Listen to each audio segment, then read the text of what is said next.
And we are live again. Take two. Apologize for the delay. Technical difficulties, not on my end. It was actually not it. Believe it or not, it was not our internet streaming this time. It seems to be with the server on the service that we use. Actually had a problem. I don't know if you noticed that the whole everything theme, everything vanished. But we're back. We're back. We are back. Take two. Let's do this again. Let's dig in. Let's do this.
Morning. Hope your coffee is as good as mine. Hell, I hope it's better. You're going to need a good cup of coffee. I'm telling you. Things are really getting crazy. Uh, like I was talking about the first time before we lost the server. And thank you for sticking with us. Thank you for coming back. Um, the whole point of the whole 2025 project was to give this air of inevitability. That's why they had 5 years to plan it, folks. And it was designed to try to knock everybody in the country on their heels and give this air of inevitability that nobody can resist. Nobody can, and you see it all over social media. There was actually a bot blitz that has come out. There's an entire troll group of people that are pretend liberals. You can spot them. New accounts. They've got a couple posts on their main feed that are anti-Trump or anti-Republican. But if you go to all the replies are all, "Oh, the Democrats can't do anything. Oh, the Democrats can't help us. Oh my God, the Democrats are just useless. Oh my God," you've seen them all. Well, that is paid trolls. We've done stories about the click farms before, the click servers, how advanced that really is the push now, is to try to get everybody to think, "Oh my God, this is inevitable. There's nothing we can do." And it's not. We talked about it in the previous show. It's just a rehash of what Nixon did. They have no new ideas. Every time these people get into power, you get the folks that are supposed to be the smartest people in the room around this Trump orbit, and it's always just a rehash of Nixon. It always is. Nixon pulled the same shit.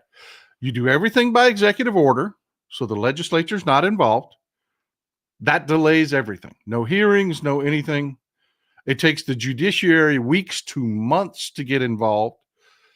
Lawsuits have to be filed. Money has to be, acquiesced together to actually fight this against you. It was designed this way, folks. It's the 2025 project. We talked about it before the election. We designed it now. There's nothing inevitable about these people. It's not fresh. It's not new. It's tired old crap. It is. And nobody is knocked on their ass. Nobody. And a perfect example of that is Janet Mills from Maine. Oh my God, the governor of Maine. She did an amazing job of just perfectly illustrating where everybody is. I want you to listen very carefully to the audio of this exchange. It is just kudos to Janet Mills. Kudos to Janet Mills.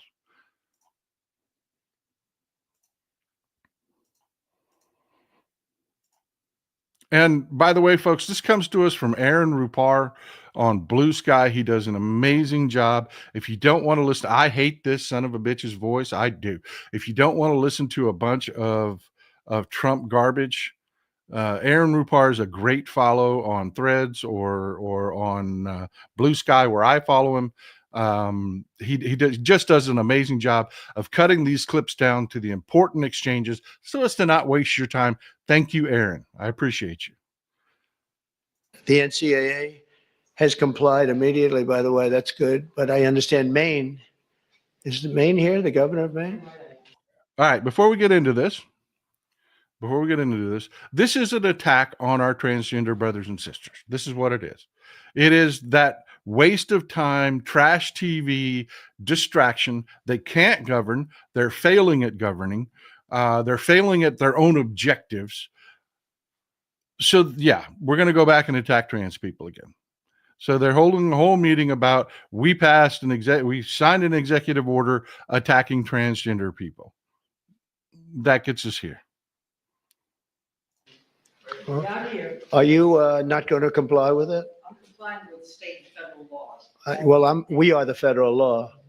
Well, you better do it. You better do it because you're not going to get any federal funding at all if you don't. And by the way, your population, even though it's somewhat liberal, although I did very well there, your population doesn't want men playing in women's sports.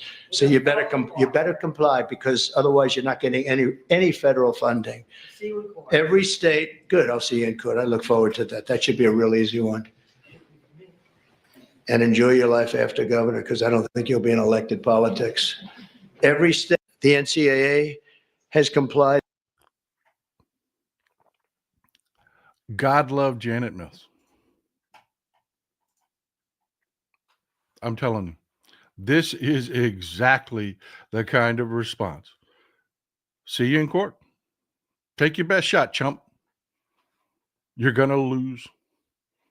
And you can tell he just falls apart. He goes into that nasty tone of voice that he gets. You're going to enjoy your life after politics. You're not going to be a politician. Oh, shut up, man. Shut up. Everybody's sick of hearing you talk. You're a douchebag. You're a douchebag. Thank you, Kay. I appreciate you. Exactly. He's scum. He is scum. And what's worse is he's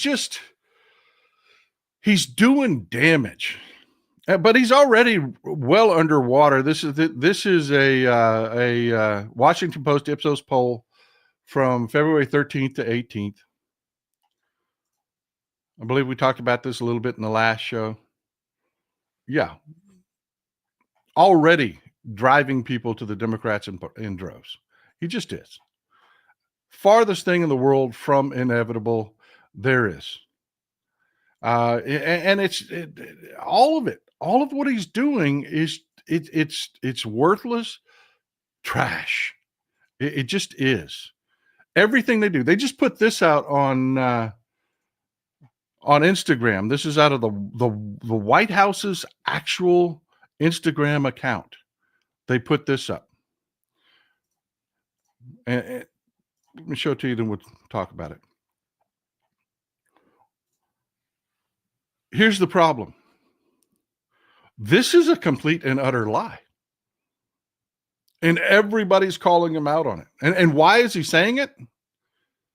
Because that poll I just showed you. See, the deal was with the bigots that he would hurt brown people. He would hurt the people they wanted to hurt, not them. And they're only okay with destroying our government if he's hurting the brown people. But it ain't happening. It isn't happening. It's just not. Deportations are down under Trump from the Biden era. He's just got to invent this garbage. And, you've got great news organizations like PBS out there and that are actually taking a look at this. The way they got that number, completely fabricated that number, if you can believe it, is they took the last entire week of Biden's presidency. Then they went and found the best day of Trump's presidency and compared those two numbers. Nothing close to apples to apples. Nothing close. But the dumbest of the dumb will repeat that. I mean, they will share that.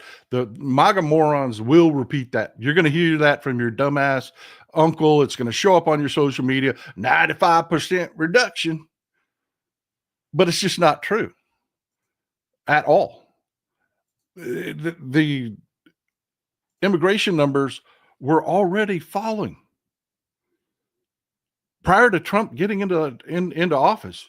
Illegal immigration, due to the work of Alejandro Mayorkas and Joe Biden, they were working with Mexico to head off these crossings, getting the Mexican government involved in helping these people and relocating these people in a country that speaks their own language predominantly. You know, the job. They were doing the job. So we saw illegal immigration plummeting. But when they played with those numbers, get this, that wasn't just illegal immigrations. When they wanted to come up with that Biden number, they had to make it as big as possible. So that was legal crossings in these numbers. And why does it look so bizarrely skewed? Well, Trump ended a program that Biden put in place, which allowed people to do this properly. You could make an appointment to come across to initiate your paperwork. Didn't mean you got in, didn't mean you got asylum or anything. It's just instead of sneaking in and then getting busted and saying, I want asylum, the chaotic way of doing things. The Biden administration started a program. It was an actual app on your phone that you could use to make an appointment to sit down with an immigration official. Trump ended it immediately. And they're counting ending that program as though he did something. And he's counting ending that program, against Biden's numbers when the program existed. So these aren't illegal crossings we're talking about. And then you add on to it, I don't know, folks, go take a look outside. What's the weather like where you're at? Immigration naturally drops this time of year. Why? No jobs. It's the middle of winter. They won't gear up for harvesting for a few weeks. This is the lull. This is the dead time. So they compared the deadest part, the best day they could find for Trump, compared it to the Biden administration, which the numbers were already plummeting, and then fudged all the freaking numbers. Why? Why do that? Why? Well, you understand the process. The dumbest among us, the MAGA folks, will repeat this. They will.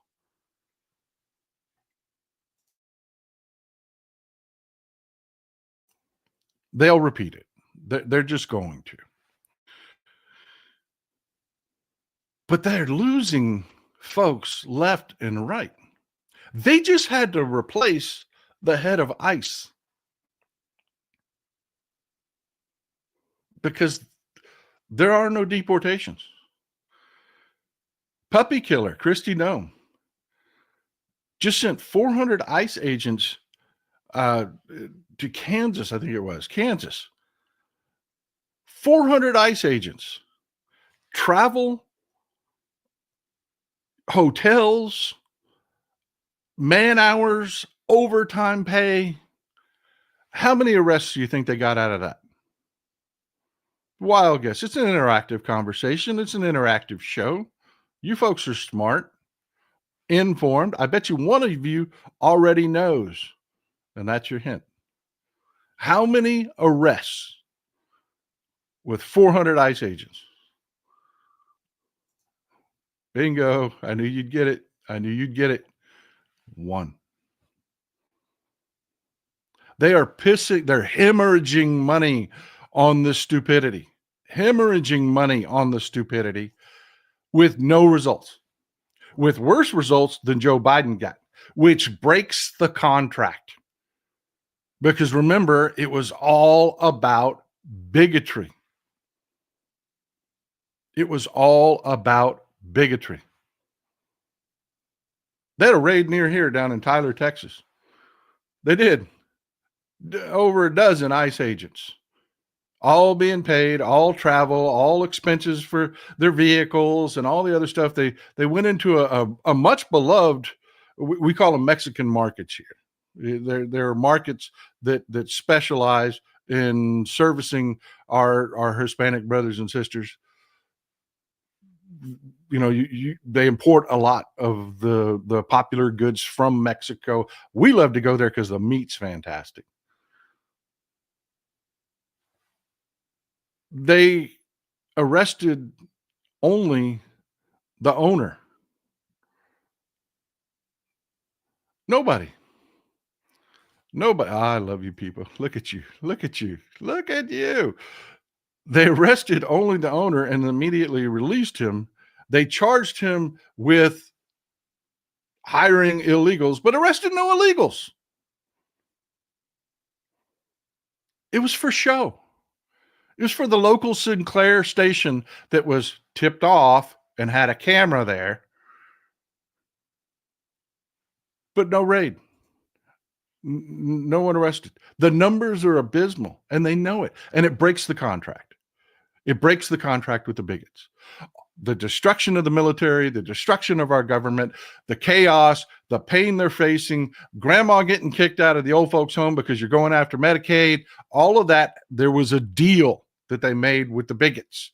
You had to hurt the people I wanted you to hurt. And they can't, because it was all fiction. We said it was all fiction. Ann Hummingbird, new supporter, thank you. I really appreciate you. Thank you for being here. Thank you for supporting the show.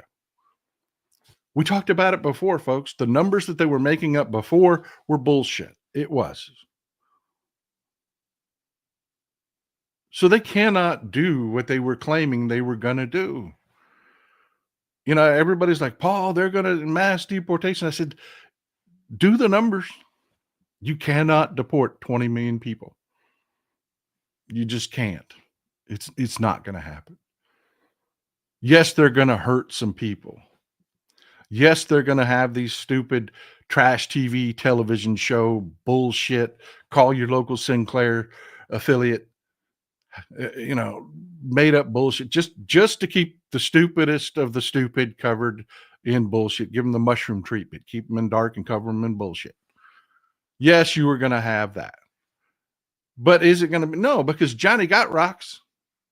You know, the big farmers, the corporate farmers that rely on these workers. No, you don't come deport mine, baby. You don't come. They tried that in Bakersfield. 75% of workers didn't show up. That disappeared like a fart in a hurricane. That got real quiet real quick.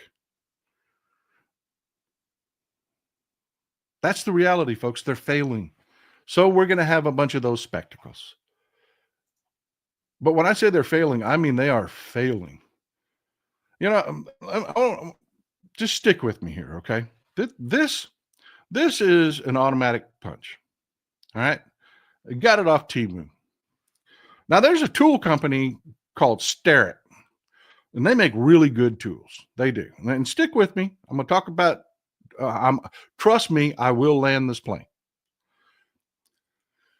There's a company called Starrett that makes tools like this.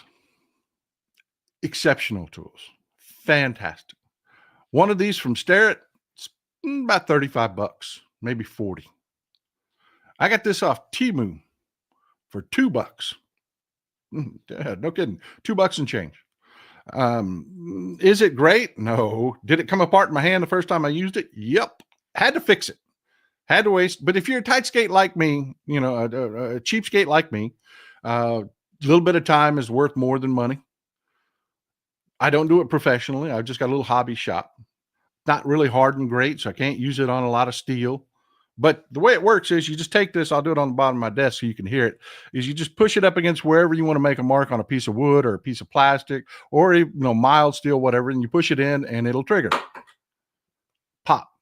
And it makes a little dent. Perfect for a guy. $2, dirt cheap, right? Had to fix it. Cost me a little time. TEMU's cheap. It really is. Another tool I got off of TEMU.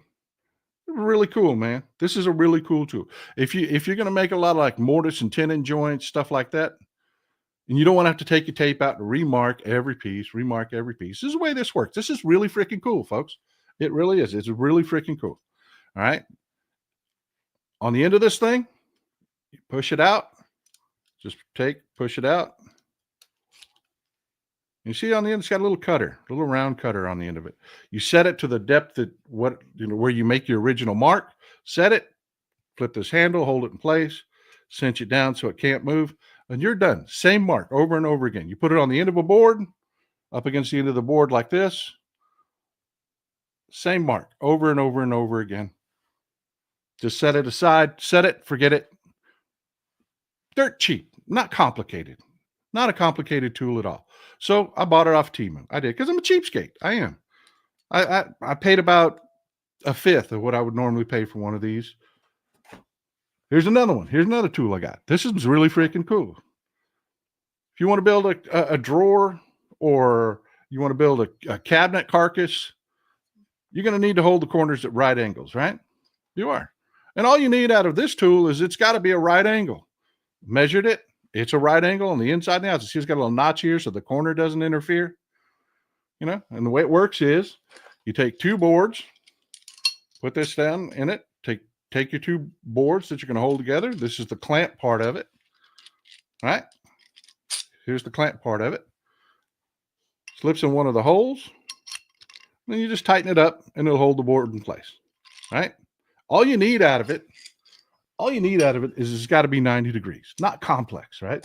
So that's something, the handle feels a little cheap. I may end up having to replace the handle. If you're not running a shop, where you're doing this for a living, you can get away with buying something cheap like that. You can. Now, in a pro shop, they'd build a jig, right? And set it aside. So you can build 100 cabinets. It's just bam, bam, bam, bam, bam, bam, bam, bam, bam, bam. But then you got to store the jig, and I don't have room for that. So I just keep that little tool around. Is it as good as having a jig? No, it's not. Is it as good as the one I can buy from like Rockler or Really Good Woodworking Service? No, it's not. It's not. It's not. I'm probably going to end up having to, I can feel already, this feels a little cheesy. I'm going to end up having to replace these eventually. But again, not making a living off of it. It's just a handy. So I can get away with a cheap purchase. Nobody's life depends on it. And for me, a little bit of time, because I'm a cheapskate, is worth more than the money. Now, just the opposite if you're a pro, right? Time is worth a hell of a lot more than just a little bit of money. So you don't do this if you're running a real shop. You go buy a Starrett. You spend the money. You buy good tools. But hey, I can get away with it, right? Because it's not important. Where you can't do that is our military. Something important. You do not want a TEMU military. You just don't. And good Lord knows you don't want to take, like, say I had a Starrett center punch. Imagine me throwing it away so that I can buy the cheap one off TEMU. That would make no sense whatsoever, would it? Already had a good tool. Better than what I could get off of TEMU. Why would I throw the good tool away to have a TEMU tool? That's stupid. Yet here we are. This is the Joint Chiefs of Staff as of a couple days ago. Who in this picture do you think got fired?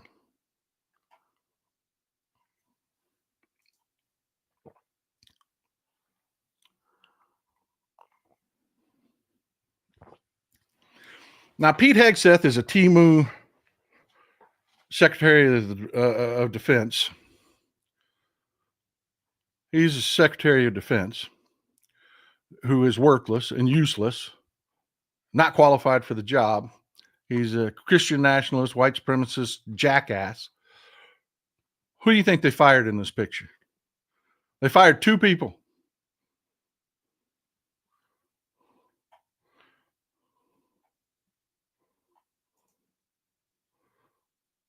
Exactly, Lisa.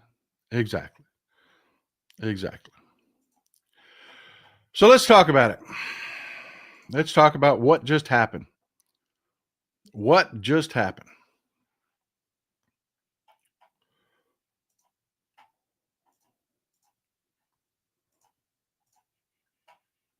Yep, they just fired Joint Chiefs Chairman Charles Brown, General Charles Brown, and Chief of Naval Operations Lisa Franchetti. So let's talk about it. Let's dig into it. This is Lisa Franchetti. Was the chief of naval operations. Forgive me for putting it this way. I'll hold off. I'll hold off on saying it.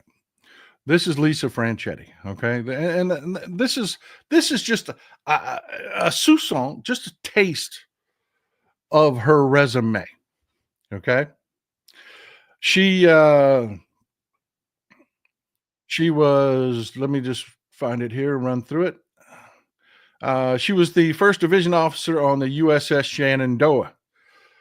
She was a navigator and jumbotron organizer on the USS Monongahela. All my Ohio people just went Monongahela. Operations officer on the USS Moosebrugger. Yes, there we have a ship called the US Moosebrugger. Combat systems officer and chief staff officer for the 2nd Destroyer Squadron. She was the executive officer on the USS Stout, a destroyer. She was the surface operations officer on the USS George Washington in the USS George Washington Carrier Strike Group. She commanded the USS Ross, the destroyer, the USS Ross, and the 21st Destroyer Squadron. She was embarked on the USS John C. Stennis, and she was embarked on the USNS Mercy. What to be embarked means is you're not taking command of a ship, but they know you're advancing up the chain of command, so you must have experience on that ship. So they will bring an officer on, embark them with the ship, so that they can learn operations on that ship. It's on the job training. Okay. Now those are her. That's a Cliff's Notes of her resume at sea. Now her ashore resume, also incredible. She was the commander of the United States Naval Reserve Center in Point, Oregon. She was the vice chief of naval operations. She was the protocol officer for the commander of the United States Atlantic Fleet. She was the 4th Battalion officer at the United States Naval Academy. She was the division chief of the Joint Concept Development and Experimentation at the Joint Chiefs. She was the deputy director of international engagement and executive assistant to the Navy staff. She was a military assistant to the Secretary of the Navy. She was also, it just keeps getting better.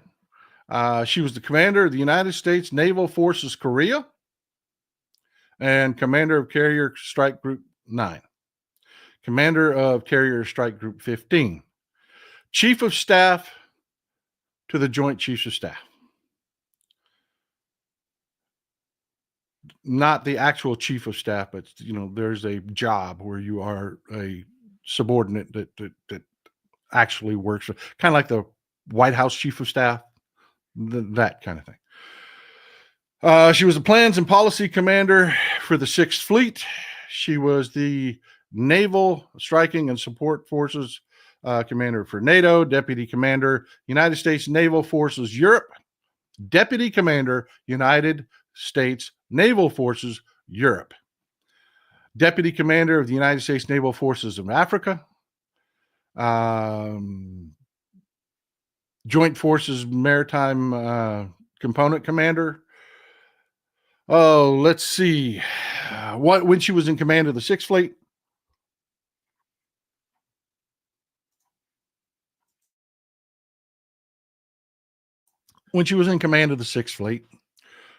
she commanded this little ditty, this little operation. This is a Virginia class nuclear attack submarine. To date, they had not been tested in combat. She was tasked with a mission as admiral in charge of the 6th Fleet of taking out Syria's chemical weapons operations because they were using them on their own people, for which she handled that operation amazingly. Remember, we talked about Homs before during the Syrian Revolution. This was just outside of Homs. They hit, I believe, 4 facilities that were part of Bashar al-Assad's chemical weapons program. And unlike the I can't find the WMD, this actually existed. That actually existed. So yeah. Then she went on to be, let's see, she was deputy chief of the Naval Operations for Warfighting Development. She was vice chief of Naval Operations. She was after that, she became chief of Naval Operations.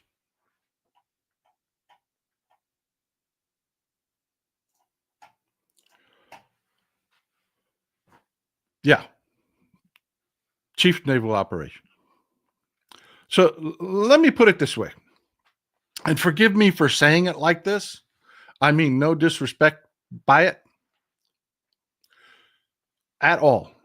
When I say this, no, I mean this in the absolute 100% most respectful way.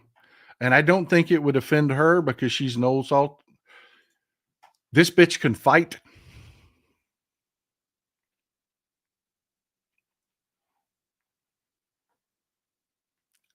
She can. When you need to make people dead, dangerous people, she gets it done.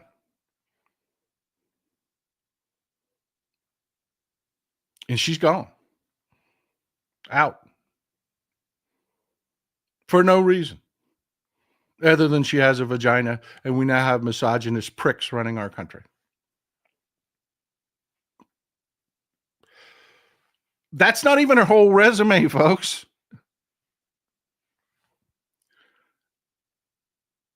I mean, my God, I mean, did you hear those commands?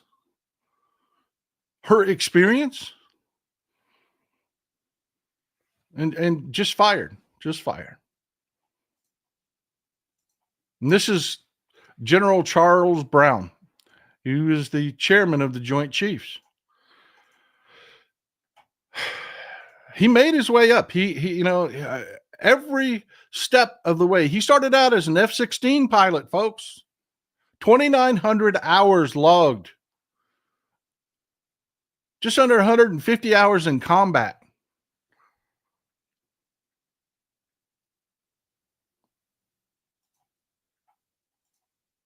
Just a little little taste of his resume. Just I won't go as long, I promise you.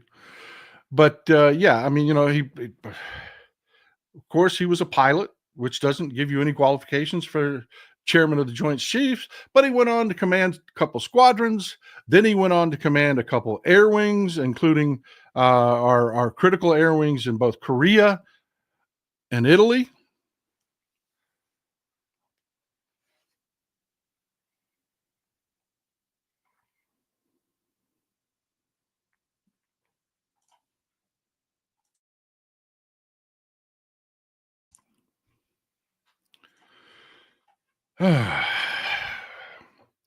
I mean, he was commander of our air forces in the Pacific. I mean, you get right. I mean, squadron commander, wing commander, commander of our forces in the Pacific, and the schools. I mean, the list is like this long. I won't read them all to you. I won't bore you.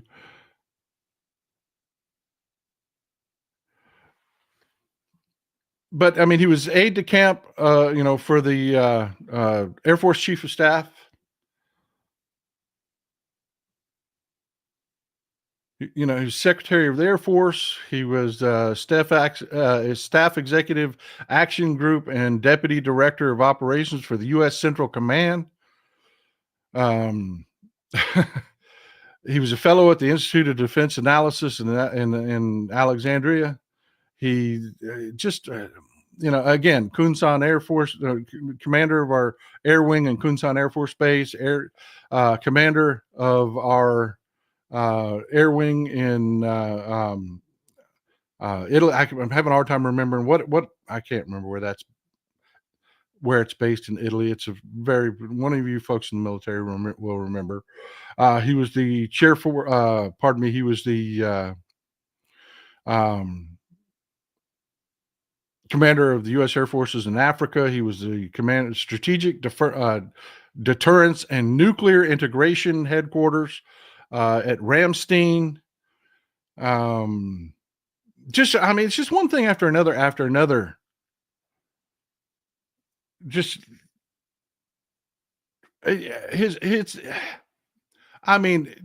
from not just Air Force commands to, you're talking about in Central Command, he has commands all the way up the freaking ladder. Just commander of all Pacific Air Force. I mean, you're getting the point, right? You're getting the point. He knows the job. He knows the freaking job. He's as good as they get for the job. I sleep at night knowing men and women with these qualifications and experience. I mean, folks, back in 2004, give you a practical experience, okay? Back in 2004, we had a tsunami. An earthquake, a 9.1 earthquake, and a tsunami in the Indian Ocean. And about 250,000 people immediately lost their lives. Just immediately. Just within, you have no idea how fast a tsunami moves. I mean, they're just incredible. And it was just population centers all over the Indian Ocean, from Sri Lanka up to India, Sumatra, Thailand, all were just slammed simultaneously with tsunamis. And the loss of life and the damage was just insane. So somebody with some brains said, look, we've got this military that's really freaking good at making things happen really fast. Maybe, just maybe, stick with me here, maybe we should come up with an answer to these things. When it happens, why try to create a whole new infrastructure? Why try to get people in place and have NGOs and all the other stuff? We have a military. And besides, in a case like this, you kind of want martial law. This sounds like a great thing to use the military for, right? I mean, you're going to have to do search and rescues. You're going to need helicopters. You're going to need boats. You're going to need, I mean, it's just the sheer infrastructure. This falls right in to the, guess who commanded that? You know, when she was embarked on the U.S., the Mercy, Lisa Franchetti was actually commanding our drills in preparation for this kind of event. This is exactly what she knows how to do. She's badass, man. She is badass. Tamara Stanton, Magamoto, if you're not a white male, there's no way to tell that your accomplishments weren't added by DEI. So therefore, you got to go, well, let's talk about that. Thank you for bringing that up. Segue. Diversity, equity, and inclusion. Because this Dan Caine, the new chairman of the Joint Chiefs of Staff, is a TEMU chairman. He is. He's a TEMU chairman. Not even a 4-star. He was retired. First time ever. They have created this. I mean, I want you to imagine this. He is outranked by all the leadership in the Pentagon. Yet he's the chairman of the Joint Chiefs. Technically to salute the people underneath him. I mean, it's insane. This stuff we're seeing is to make it life easier for Putin. The Foxes are handling security in the hen house. Absolutely. Absolutely. It's intentional.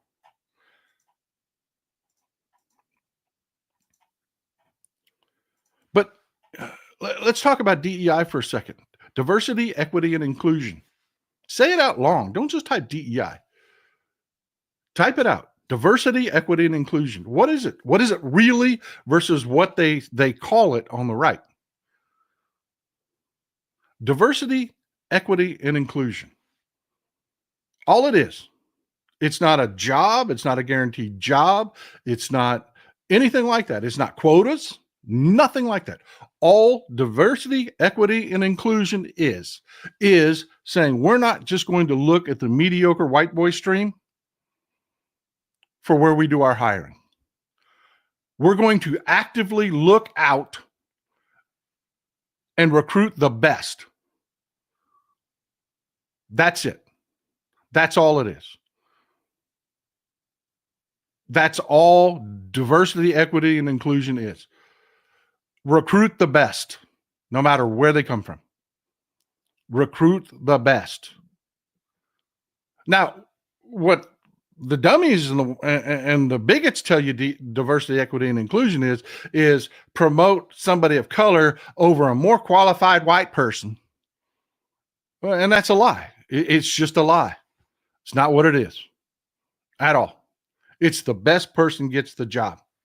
And the opposite of that is exactly what these bigots fear. Because right now, if you're a white, I'm going to tell you, me, middle-aged white boy, born and raised in the United States of America, I am the absolute preeminent advantage taker, privilege haver in this country. I am. It's just the way it works. It is the land of mediocre white boys. And if you are growing up in that system, you damn sure don't want diversity, equity, and inclusion, because that means you've got to compete against everybody.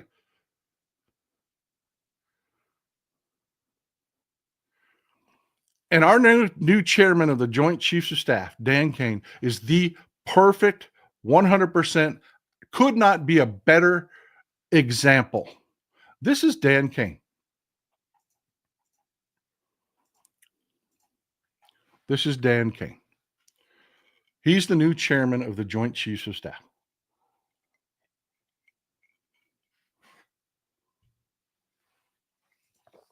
TEMU Dan.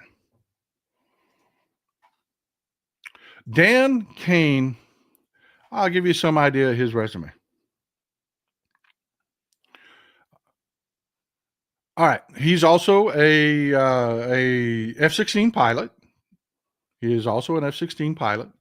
And he did get in a plane on September 11th and fly around DC. That seems to be a big thing that they want to like put forefront on his resume, that the plane that slammed into the Pentagon and they absolutely didn't stop, Dan Caine was in the air when that happened. I don't know why they think that's a big sell, but they do. And he has flown in combat. He's got just about 150 hours of combat also. Okay? But that's it. But that doesn't qualify you to be the chairman of the Joint Chiefs of Staff. Not even close. Because he has none of the alphabets in his resume. None of them. Nothing CENTCOM, nothing, he hasn't commanded any major anything at all. He was a deputy commander for Operation Inherent Resolve. A deputy commander. He was in the Air National Guard from 2009 to 2016 before he reactivated, and then he became a deputy commander for Operation Inherent Resolve, which is ISIS. You remember the strikes that we had on ISIS back during the last Trump administration? Yeah, he was a deputy commander. Who was the naval commander? Lisa Franchetti. All of the Navy. He was just a deputy commander in the Air Force. Mind you. Okay? Just for comparison. He was the associate director for military affairs. That was his last posting when he retired last year. He is a venture capital guy. He's joined Shield Capital, Ribbit. He's a partner in Ribbit Capital and an advisor for Thrive Capital. So what are his qualifications? What are his qualifications for the job? Again, he had none of any of the command experience that Charles Brown or Lisa Franchetti has, not even close, not even a fraction of. He was never destined for leadership. How did he get there? He licked Trump's taint from the balls to his asshole. That's it. And Dementia Donnie can remember who he is because he has a nickname. And Donnie loves nicknames.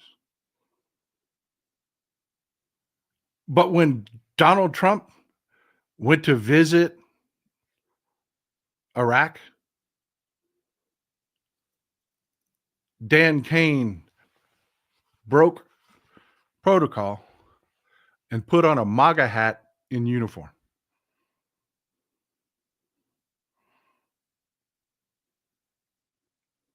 Yeah. While actively serving, Dan Caine put on a MAGA hat in his uniform. That's it. That's his qualification. Oh, and he told Trump that he would kill us for him. He did. He told Trump he would willingly kill us for Trump. That's another qualification. Mark Milley has come out and said, this is a nightmare. This is exactly the wrong kind of man. He would have never been leadership. He should never be leadership. We are an apolitical organization. No. But that's who we got. That's who we got. We've got a TEMU military now. Our Secretary of Defense is unqualified. And I don't just mean that like, stop the political bullshit about this. Okay? Let's take the political bullshit out of it. Pick a table in any country. Pick a table in any country and have the same people from those countries sitting at the table, the same job, staring at Pete Hegseth or Dan Caine. We are outclassed.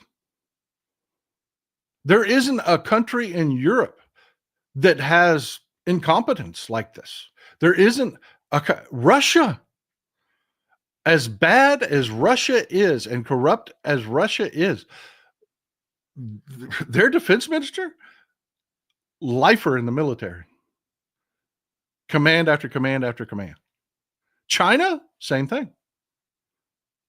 We've got Pete Hegseth, squad commander,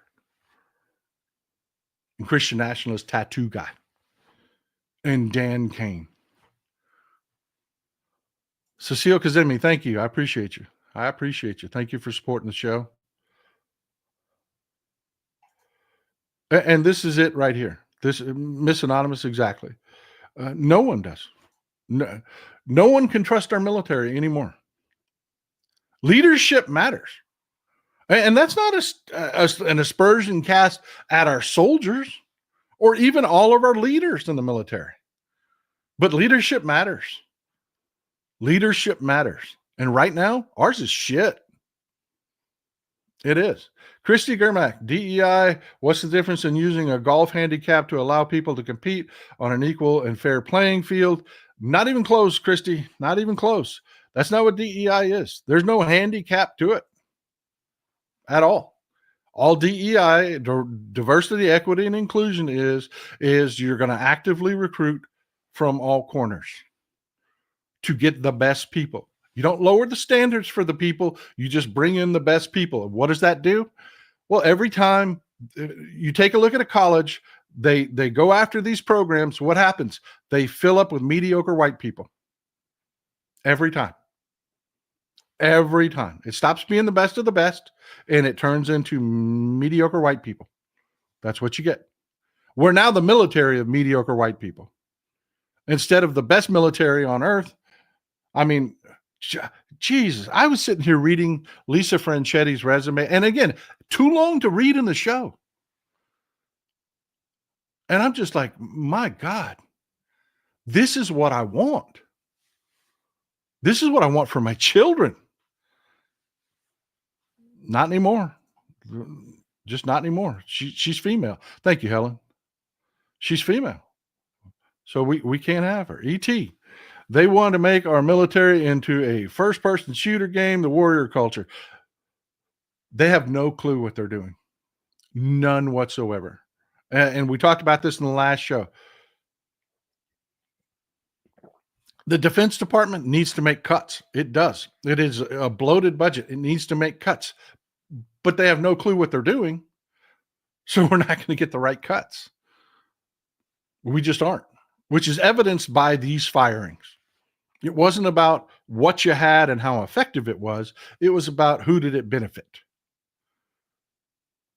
Which mediocre white guy is going to get the contract now? They got no clue what they're doing. They don't. And this is an incredibly dangerous time to be an American, because I have to tell you, we've pissed a lot of people off and nobody is scared of us anymore. And I don't mean that in like people should be scared of us. That's not what I'm saying. But I'm just saying that, when you've got a military like ours, it makes people think twice about whether they want to have a kick and ass contest with you. I mean, they literally gamble with how far are we willing to take it. I mean, that's really the only bargaining that they have is, how shitty will we get? I mean, it's insane, people. It's insane what they're doing. And it's not just the military. I wish it was just the military. I really do. But this whole Doge thing,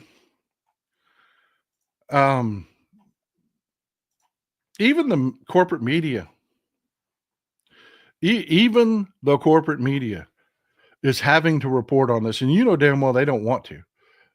They don't want to. But Politico, and you know the owner of Politico is a Trumper. And this is the best headline they could come up with, because other people were going to report on it and they needed to report on it. So they came up with this article, which is somewhat milquetoast.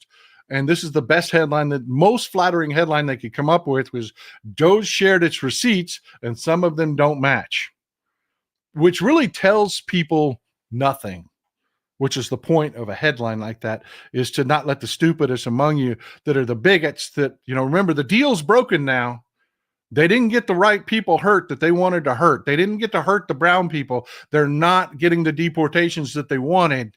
So the contract's off.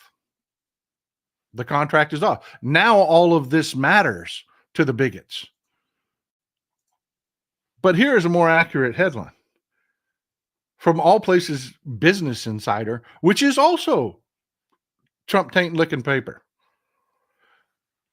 Doge savings estimates fall by $9 billion in 48 hours, by half. If you look down here at the bottom, the chyron here on the bottom, by Thursday, mainly after one big error, it has lowered contract amounts saved by $7.2 billion. Yeah, because they couldn't tell the difference between $8 million and $8 billion.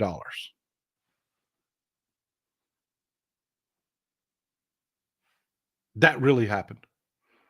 And then they publicly put it on their website, for which people picked up the phone and called them and said, do you realize that this math don't math? And I can point to you exactly where it doesn't math. They added just one of the things where they said they saved us money. It was $8 million for a contract, not $8 billion. And they screwed that up. And they're supposed to be, again, running our government. I don't know about you, but I've had migraines for a week. I've got a screaming migraine right now. I am doing everything I can to get through this. But yeah, this is just constantly reading about the details of this is literally wrecking my health. And I'm telling you, I wish I could just sit here and say, hey, it's going to be fine. It's not. The only silver lining is even the bigots are screaming at their people at town halls. Yeah, I told you, it's going to be a backlash election. The more we talk about this, the more we point it out, the stupider they look. The faster you knock down that whole 95% number. I showed you the article from PBS that goes through all of it. Look it up. So if you want to be able to take your drunk uncle to the woodshed when he talks about, ooh, man, they're getting it done. That illegal immigration just died under Trump because they were scared. The facts are there. The facts are there. Diversity, equity, and inclusion is a tax, but the best kind of tax, a person is overqualified. It's not even a tax. It's not. It's really not. I am telling you, the whole thing is a company realizing, if we just stop hiring mediocre white people and actually look in other places, there are people more qualified that we can hire, which means they'll do a better job for us, which is what we want. That's all DEI is. I mean, it's really that simple. It's really that simple. There's an excerpt from an article on from Doge. I'll read it to you. Talking about the way they're doing their accounting. It says if I have a credit card with a $30,000 limit and I have a $2,000 balance and I cancel the credit card, I'm not saving $28,000. What I'm seeing in many of these transactions is not savings. So that whole 55, 68,000, 68 billion, whatever number they care to float all the time, people are looking at these and saying, that math don't math. But more than 50 of the contracts listed on Doge's website list virtually all of their maximum as savings, a number rarely hit. According to Nat Malkus, a senior fellow at the American Enterprise Institute, the totals Doge put up as receipts on their website raised basic questions about how well these receipts were prepared and what they actually capture. This is the equivalent of you went to a restaurant and you've got a credit card with a $15,000 limit. And you could literally order $15,000 worth of food. But were you ever really going to do that? No. So you cannot say, because you had $100 bill, let's say you did it up, man. Got a bottle of wine, just did it up, and you had $100 bill for you and your date.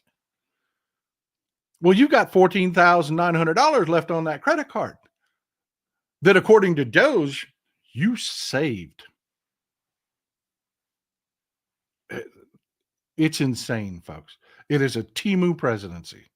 More than a quarter of the contracts listed by Doge were actually already paid, the journal found, saving no money. For instance, Doge listed $168,000 in savings for terminating a contract with HHS for an Anthony Fauci Museum exhibit. It had already been fully paid.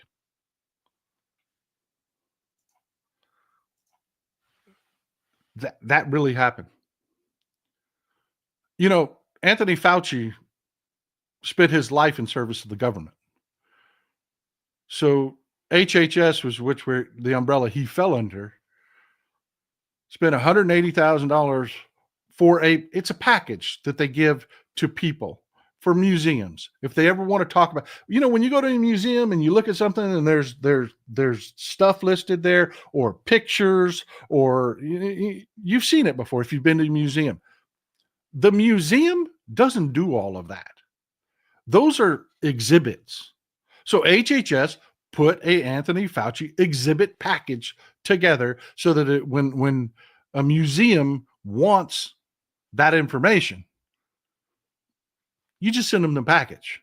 You don't have to reinvent the wheel. That was done. Done. But they don't like Anthony Fauci, so they said nobody gets the package. Well, you paid for it. You paid for it. You didn't save anything. Remember what I talked about, throwing the good tool away to buy a TEMU tool? Hey, yeah, that's the kind of stuff that Doge is claiming. We're saving money. We're saving money. And it's crap, which is why we were wanting to put out stimulus to their faithful, to cover up the problems they have, to show that they didn't save you money. ET is nailing it on the head. That's something we're going to talk about in the next show because we don't have all the details on it. But yeah, they're failing so badly and failing in the polls, they're going to cut checks again. Yeah. Stock market is tanking.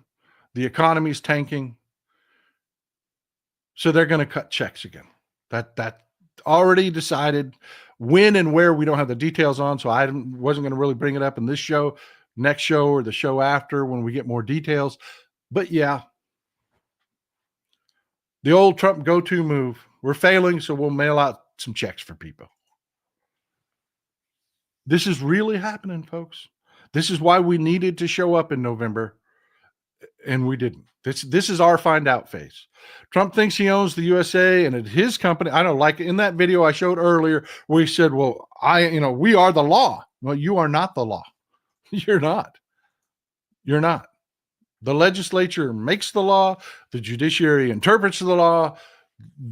All you do is enforce the law. You are not the law. But yeah, that really is happening, folks. And your right-winger friends really think because Fox News isn't telling them this. Fox News isn't showing where they created a museum package and already spent the money, and Doge is saying we saved money because we're not going to send anybody what we already paid for. It's that insane. It is that insane.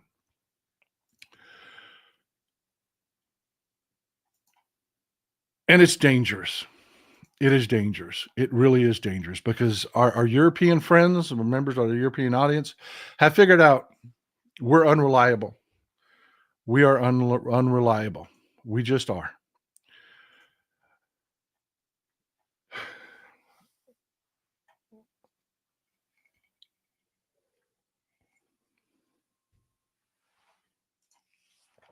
Folks, Germany is holding elections today. An example of how our once friends and allies are moving away from us because we are a bigoted TEMU government. This is Friedrich Merz. He's going to be the new chancellor of Germany. They're having elections today as we speak, and it's pretty much well written on the wall. The Social Democrats are going to take a drubbing. To give you an idea, Social Democrats would be kind of just the left of where the Democratic Party is here.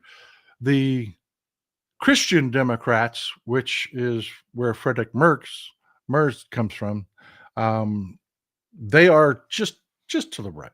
Think of Joe Biden. I keep telling you, Joe Biden's a center right.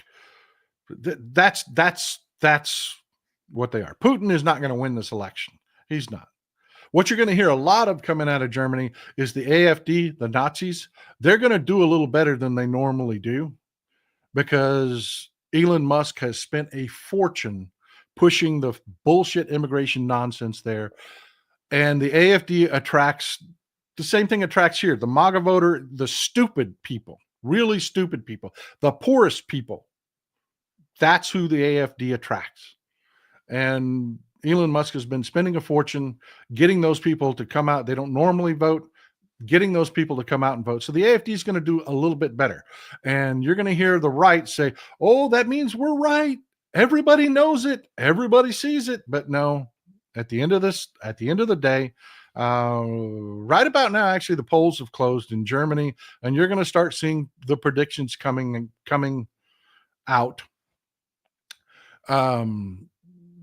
It's going to be the Christian Democrats, which is essentially the same. If you want a comparison for our American audience, that's about the Democratic Party here. And no, Merz is not a fan of Putin. This is Merz laying down the law with his European allies. And again, this is from Politico. This is from a Trumper-owned paper. Europe targets homegrown nuclear deterrent as Trump sides with Putin. Germany's Merz says Britain and France may need to, quote, share their nuclear weapons as America can't be relied on to defend NATO.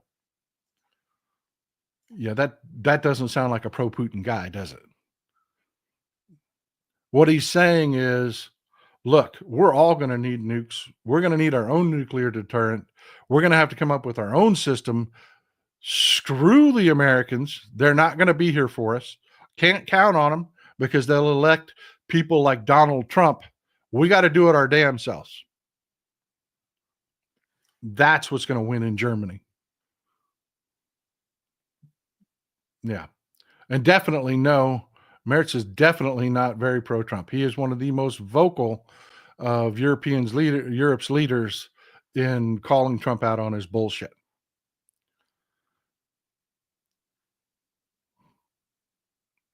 And that's it. That's what's going to happen in Germany. Trump Um, he's burying the far right wing in Canada. He is. Canada was moving progressively more and more right. They're horrified by Donald Trump, and people that were kind of quasi bigots, they're willing to go along with all this stuff, are like, no, no, no, we're not doing that here. Europe, same thing. You're going to get these pockets where the radicals are going to do better. That's the goal. That's what Putin's been funding. That's what Putin and his FSB operations on social media are designed to do. Think about, that I played the video for you of the idiotic. It was on Instagram. She was a hostess at Texas Roadhouse, talking about why she was going to vote for Trump because she didn't want to pay no tips on them taxes. Or taxes on them tips. They're going to keep doing well with that level of voter. They are.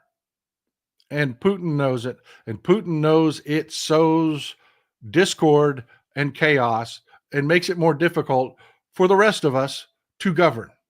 That's the whole point. That's the whole point. But they're not going to win. They just aren't. They're just not going to win. That's not where most people are. And we still have democracies. Despite the fact that there's been a major op here on our social media, most of them are bots and trolls, but some of them are good, well-meaning people that are just scared, that just love to parrot, "Oh, it's over. We're defeated.